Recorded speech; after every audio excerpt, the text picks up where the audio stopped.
¿Qué es nuestra vida? Es un relato del cual, ¿cómo podemos distinguir lo falso de lo verdadero? En primer lugar, porque no tenemos control. Consideramos parte nuestra lo que nos contaron. Ahora bien, ¿de qué otra manera podemos representarnos el pasado? Solo mediante un relato. Y esa misma incertidumbre que hay acerca de nuestros propios orígenes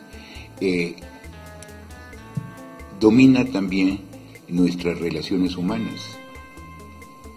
Yo sé de usted, yo sé de ti, lo que tú quieras contarme. Más allá no tengo forma de averiguarlo. No sé si es mentira o si es verdad, o qué parte se calla. Y entonces yo creo que una de las razones por las que leemos novelas es que jamás conoceremos a un ser humano como podemos conocer a un personaje de novela, que es una ficción. Bien, pues yo venía hoy a platicarles un poco de José Emilio Pacheco, un autor que considero fundamental en esta generación de medio siglo. Y digo fundamental no gratuitamente porque creo que le debemos a José Emilio Pacheco, por ejemplo, por una parte, esta recuperación del coloquialismo norteamericano, que no es poca cosa, ¿no? A través de ensayos como, por ejemplo, La Otra Vanguardia. Fue un ensayista sumamente lúcido que supo percibir las distintas corrientes. Esto ya lo veíamos desde que era muy joven, que también es una cualidad, creo, en José Emilio Pacheco. Cierta precocidad investigativa, ciertas ideas como muy tempranas sobre qué es lo que era la poesía o hacia dónde iban los rumbos de la poesía. Y así, por ejemplo, cuando perfila este ensayo de La Otra Vanguardia, está también al mismo tiempo, un poco antes, ya pensando junto con Alichu Macero, estas nuevas formas de poesía que vincularán a la poesía con el decorum horaciano.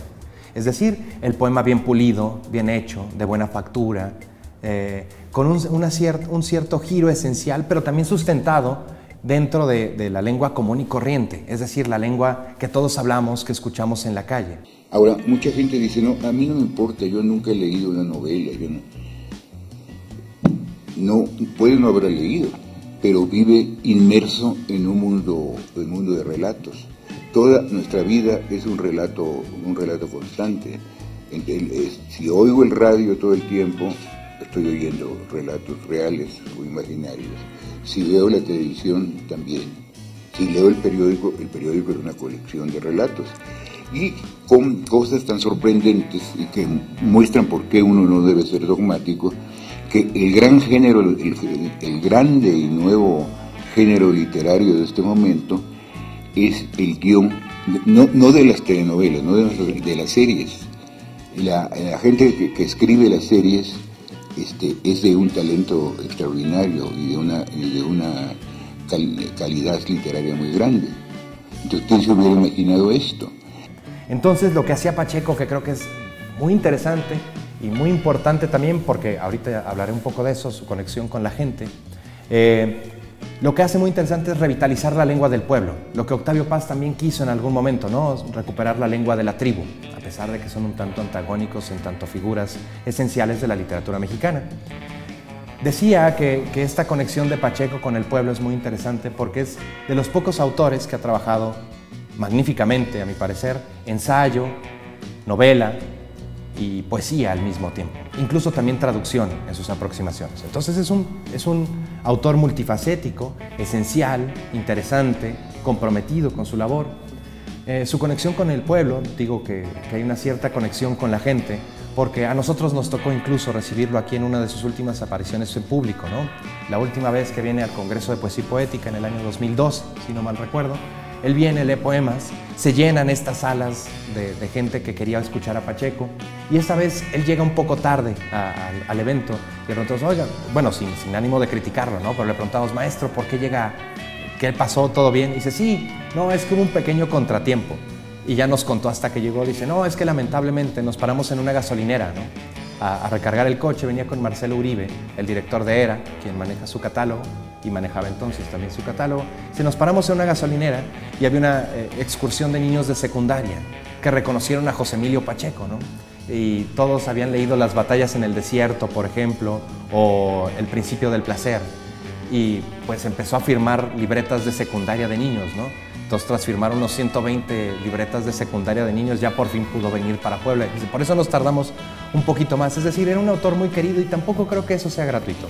Es una persona que siempre tenía un oído atento para los jóvenes, que siempre quería hablar con la gente de lo que estaba haciendo, ya fuese en poesía, en narrativa, en teoría, en traducción, que siempre le interesaba dialogar.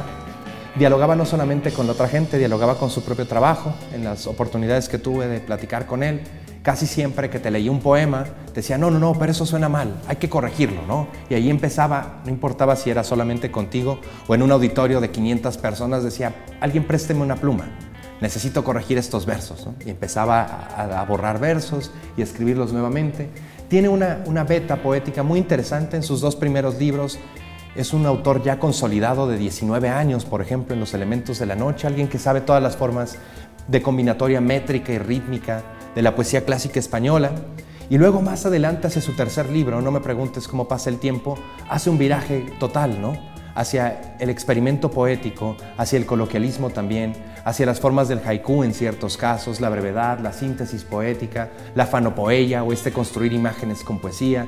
Todo eso nos habla de un autor que fue multifacético, no solamente entre los géneros que trabajó, sino inclusive dentro de su propia obra, en cuanto a las distintas maneras en que se puede ser poeta, ¿no? Un poeta comprometido con causas políticas, como México 68, él trabaja el manifiesto de Tlatelolco.